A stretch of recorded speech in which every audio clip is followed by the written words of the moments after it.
stops us in our tracks. Bravely we prove in our striving, trudging together each day. Where there's a will, there's a way.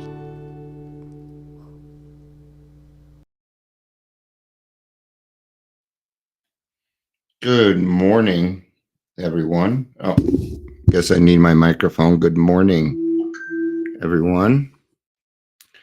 Probably have a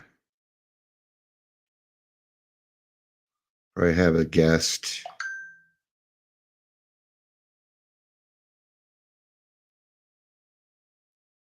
today with me. My friend Daryl, who's been a long time friend of mine. I've known Daryl since I was younger.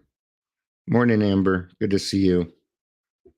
For some of my listeners, I did one earlier. I did not post it onto Podbean, but I had found out that another friend passed this morning. They died about a month ago.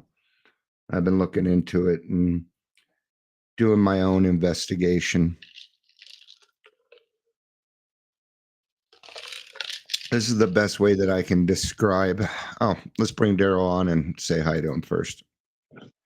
What's up? Hey, Daryl. I don't like that one. Go that way. However you want to do it, brother. I think we already knew that, though. But good to have you on, Daryl.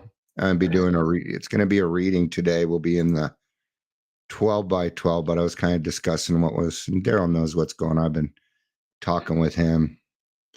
I was getting ready to say that sometimes you change quickly, and right now I'm changing very, very quickly. I will not let this go unanswered. It will not go unanswered. Now I'm not going to run around and start pointing the finger at people. Can't do that. But I have some connections, and I think what I'm going to do is I'm going to hold some rallies. I'm going to hold some. Can you see the chat? Amber saying hi to you. Yeah, I can. Okay, cool. Hi, Amber. But I'm going to start holding some rallies down at the Capitol. I'm going to start exposing these people with the facts that I have. I'm going to be picketing their events. I have a flyer that I have about ready that I'm going to start hanging up at AA groups everywhere in Denver. And yeah, we're going to put the truth out. And of course, before I do any of that, I'm going to have to pass it through people. So, Daryl, I'm sure you'll be seeing that stuff before. That'll be fine. Yeah. Hanging stuff up and stuff. So, so if I sound a little morose today, because I have a lot of listeners that listen from Podbean, so they don't get involved in the chat and stuff. So if I'm just sounding a little weird today, you know what's going on. This is my second death in the last week of somebody that I tried to help that where the system failed me. The system failed me, and it hurts, and going through the stage of I could have done more. And that's where my anger is coming from. So, but I'm not going to let that anger allow me to abuse other people and stuff. I don't need to go that route. So that includes yourself, though, brother. It does. The woulda, coulda, shouldas are deadly. It's just part of grieving. Right. Yeah. I did, I've been talking with you a little bit. I was on the phone with Pastor Marcia for a minute. God put somebody in my life that I could help this morning, and I was able to help and get out of self. And so I did ask God for guidance and direction, because the next move I make has got to be an important one. I am not of the belief that when people say, well, God will take care of them, well, God works through his people. So yes, I will take care of them, but I will do it the right way. So that's enough of what's going on with Dion. Time to get out of self. Welcome to the Daily Trudge.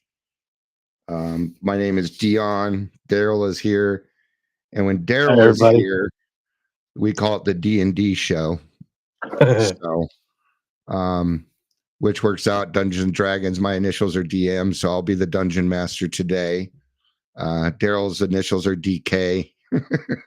So I don't know how I could fit that in there. The only thing I could think of was DK Metcalf, and he's a football player. Dungeon King. Yeah, Dungeon King. There you go. So he'll be the Goblin King today, which is from a movie called Legend. Just watched that movie actually the other day. Did you? Awesome. Yeah. Where David Bowie plays the bad guy.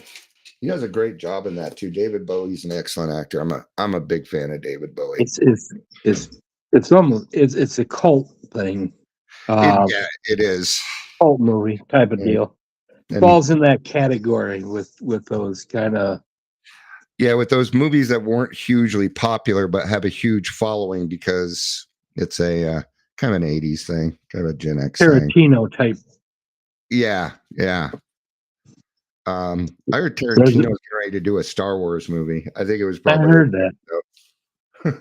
Probably a joke, but gosh, that would be interesting. Wouldn't it? All the Jedi turn into vampires or something. Have machine guns on their legs, peg legs, and all of those. All right. So, you know what? I think there's going to be enough in this reading for Daryl and I. If we need to use the 12 by 12, we'll use the 12 by 12. But a lot of times they take these out to go for just what they're talking about. It's really going to go away from no one denied me love. And of course, we're talking about Alcoholics Anonymous. I know, at least for me, when I came into the program, I certainly did not love myself. And it was the group that loved me until I could learn how to get over my own stupid manly stuff and accept the fact that it was okay to love myself. And it was still in the spirit of being a man. What time are the Zooms? We're going to do one at noon today. Looks like somebody else needs a meeting today at noon. Let me write this. What do you have to say on that, Daryl? So I can write this person. On which? I mean, I don't know what topic you want me to hit on. That you weren't denied love. I know that you got okay. a hug. Sorry, my brain is like all over the place. I think everybody's is right now. So you're the way that you talked about it is exactly what I experienced when I sobered up at Putt. Those guys, though they were firm and what have you, and serious, they did not deny me love. Mm-hmm. They put their boot up my butt, blah blah blah type stuff. Because I was that guy that I've told you before, and we discussed it a little bit earlier. It's like I was a chronic relapser in the beginning. Yeah, I was. And one of the dumbest things you can do is show up at a putt meeting drunk. You'll find love there, all right. Probably one of the best examples that I have of that was my very first Thanksgiving. I sobered up in September, and Thanksgiving rolled around. My parents at my parents' house, which was down off of like Dry Creek and I-25 area. That I know back up in there. Yeah. Actually Quebec. But anyway, it's like my mom decided for whatever reason, because they had my kids at first. I had to figure out what end was up. Yeah. So they were in a safe place. My kids stayed with them. Yeah. Stayed with them basically for the first year of my sobriety. But my mom had decided that it would be good for the family if she invited my ex, who had hauled ass with somebody else, blah blah blah, type stuff. I walked in and there she was, and I lasted, I don't know, not through the whole meal, but during the whole meal. Mm-hmm. And I finally had enough. I just got up. I said, I got to go. Yeah. And like we've discussed more times than one, I wasn't so much of a blackout drinker, but I was a rage blackout. Mm-hmm. And I don't remember that drive all the way down to 70th and Broadway Yeah. from Not in a I-25. rage. Yeah, and I walked into Putt because they were having a Thanksgiving dinner, you know, Alcathon type of deal scenarios Okay. for anybody. And I walked into that meeting room and just collapsed. Mm. And one of the ladies there, who was the wife of a good friend of mine, Odd Rod's Yeah. sister-in-law, actually, Okay. but sat there and held me and rocked me and Mhm. gave me what I needed at that moment. So it was like that was just a microcosm of the way that group treated me at first. Yeah. So And I really enjoyed Putt and Sober. You know, I knew a lot of them. Red was a good friend of mine. John. I don't Red remember was my John's first sponsor, writing bro. name. He's back at Red's back at like 8 years now, I think. But Oh, we're not talking about Red Man. Yeah. not Red Man, Red. No, I know who you mean. Red Man was a different guy. But I like those guys because they were tough motherfuckers, but it was still okay. But it was still okay to cry and be a man, and that's what they taught me.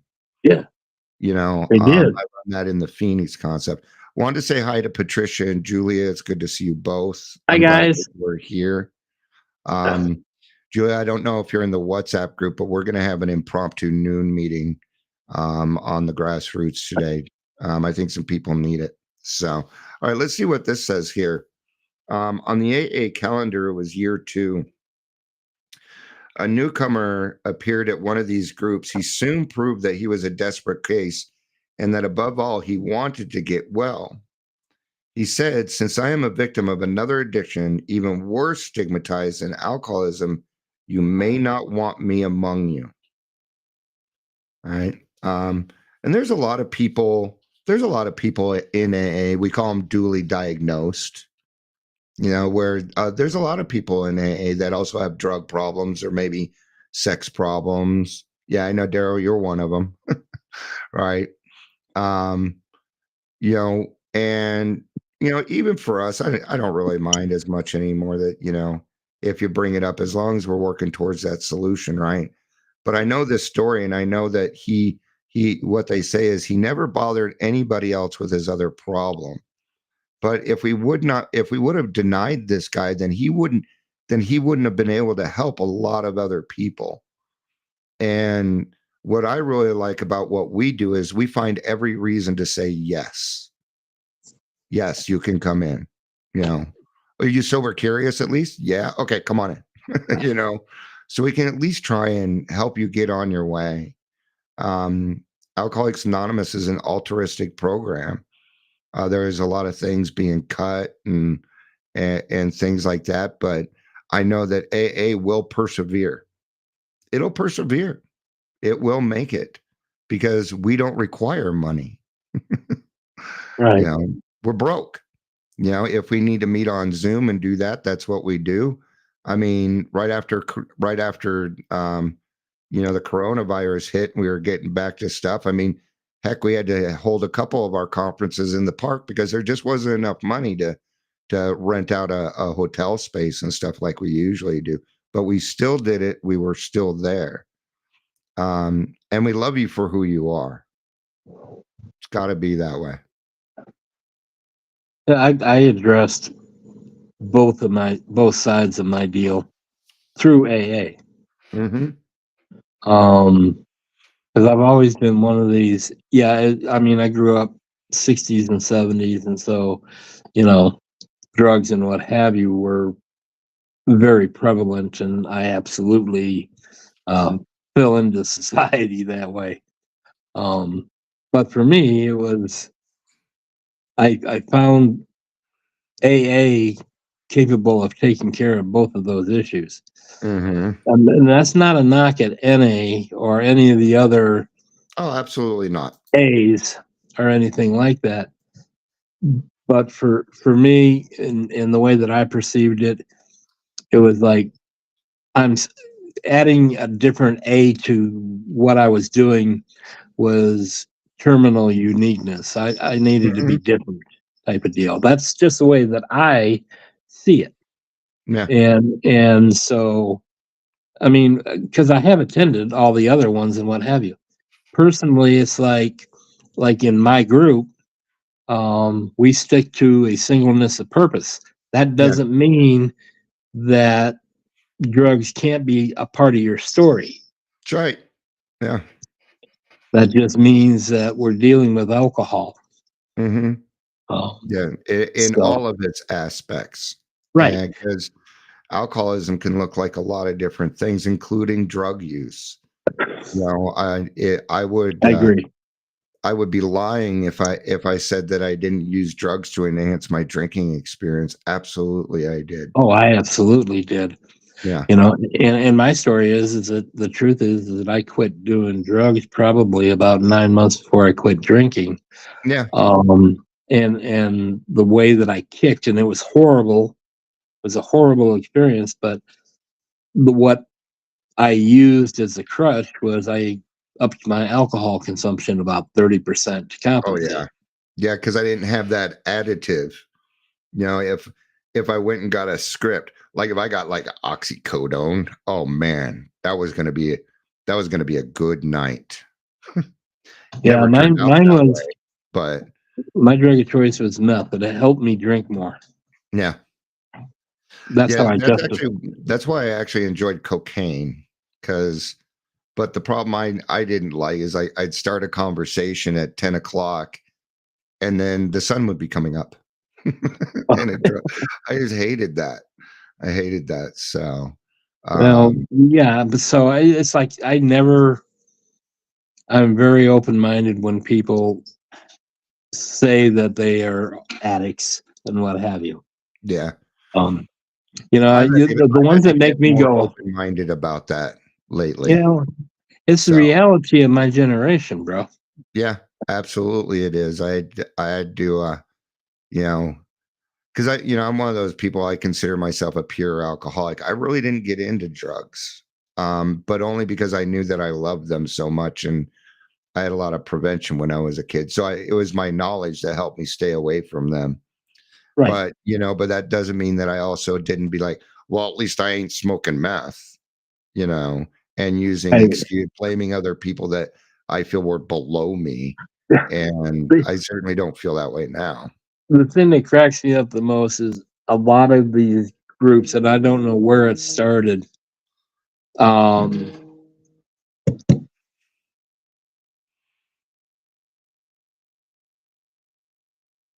I think we have an internet interruption here, so Daryl will probably be back in a second. But what we were talking about, and we'll get to the rest of the reading here.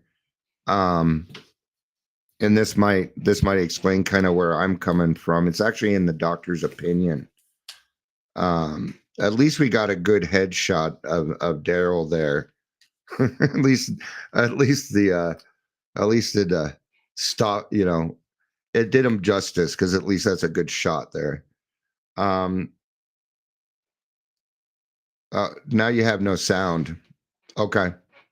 He's saying his sound's going and stuff. I'll see you at the meeting in about 27 minutes, bro. I love you, dude.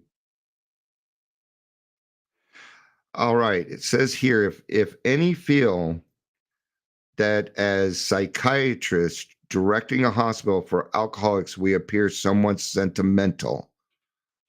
But I want to cover what Amber's saying here real quick. I'm in the same boat as Dion with them, not saying I didn't dabble. Prevention. Fentanyl scares the shit out of me for the dabblers these days. Yes. That's exactly it. Fentanyl scares the fuck out of me. I would agree with that. Julia says he looked like the guy who worked for Henry VIII. Henry VIII, I am. All right. He did. They're talking about, yeah, for those that didn't see the camera, it was the shot that made him look like that. So, so the reason I'm reading this is I feel like Dr. Silkworth right now. I am, there's another problem, another line over here. Faced with this problem, if a doctor is honest with himself, he must sometimes feel his own inadequacy. And right now, I am feeling my own inadequacy. Sounds good, Amber. I love you. Welcome, Heather. Good to see you. So I feel like Dr. Silkworth right now, and this is the part that keeps going through my mind. If any feel that says psychiatrist directing a hospital for alcoholics, we appear somewhat sentimental, let them stand with us on the firing line. See the tragedy, the despairing wives, the little children. Let the solving of these problems become a part of their daily work, and even in their sleeping moments. And the most cynical will not wonder why we have accepted and encouraged this movement. We feel after many years of experience that we have found nothing which has contributed more to the rehabilitation of these men than the altruistic movement now growing up among them. And that's kind of how I feel right now. These people that are out there making decisions for the people that affect my people, they don't understand. And they are not on the firing lines with us. There was one guy, Mayor Kaufman out of Aurora. He decided that he was going to try and see what it was like to be homeless. So he went and slept on the streets for like a week. Okay. And I appreciate the sentiment. I do. I appreciate the sentiment, even though it was a show. It was just a fucking show, just so you know. And I ended up speaking with Mayor Kaufman. I had we were supposed to have a second meeting, but he just didn't want it. And I told him, I told him the same thing. I said, I appreciate the sentiment, but you still don't know what it feels like. You have no clue what it actually feels like, and you never will. Because see, you probably still had your phone. Did you have your phone on you? Well, yeah. That's the number one thing. What makes you think you were allowed your phone, your wallet, your comforts? You knew that you had a place to go back to. Like, if you want to come close to feeling what it is like, this is the way that we will do it. Within the next 6 months, I'm going to show up at your house. And when I show up at your house, I'm going to take your wallet, your keys, your phone, everything on your person, and you have to walk out of that house with nothing. And then I will let you know when you can come back. And then maybe you might start to know what it's like. And he did not appreciate that at all. And I'm going to tell you, I don't fucking care how he feels about that, because he doesn't understand. I don't like it when people play showman at the expense of other people. It drives me crazy. Right? And I know I sound angry. Well, actually, I don't sound very angry at all. I'm going through something, and I'm angry at the system, is what I'm angry at, and that's where that's going to stay. Right? But I do know this: I'm going to get very loud now. Very loud. The fear of going out there and the anxiety that happens to me when I try and do that is kind of gone at the moment. And I don't really want to say it this way, but it's the truth. I want vengeance. I do. I want vengeance, and I want them to know it was me. It ain't going to happen that way. It's not going to happen that way. It's going to happen the way God wants it to, but I will not subscribe to the line that God will take care of them, because no, he will not. God works through his children, and I'm going to take care of them. And I'll tell you what I'm grateful for. that I no longer have that violent part of me. If this would have happened 10 years ago, I'd be in jail right now. I was the person that made phone calls to make sure your kneecap was no longer working. I was a very dangerous person, and I still am. And there's a part of my mind that thinks violence is the answer. Even right now, I have to say, I believe that violence is sometimes the answer. And I'm probably wrong. Very good chance I'm wrong on that. Why am I admitting that? Because I know you go through it too. And I want you to know that you don't have to go through it alone. It's why I bring up hard topics. It's why I talk about the tough shit, man. Because somebody's got to say something. And I know I've said this a lot, but I mean it 100%. I don't care if you don't like me. I'm still going to save your children. I'm still going to do it. Yeah. Somebody has got to be held accountable for this. Now, I know I'm going the right route because I ran it by my spiritual advisor first, Pastor Marcia. If you all know Pastor Marcia, she ain't gonna, if I'm going the wrong route, she's going to say something. But when I brought up, I said, Marcia, people are going to tell me that God will take care of them. And I don't believe that. And she said, neither do I, even though I'm supposed to.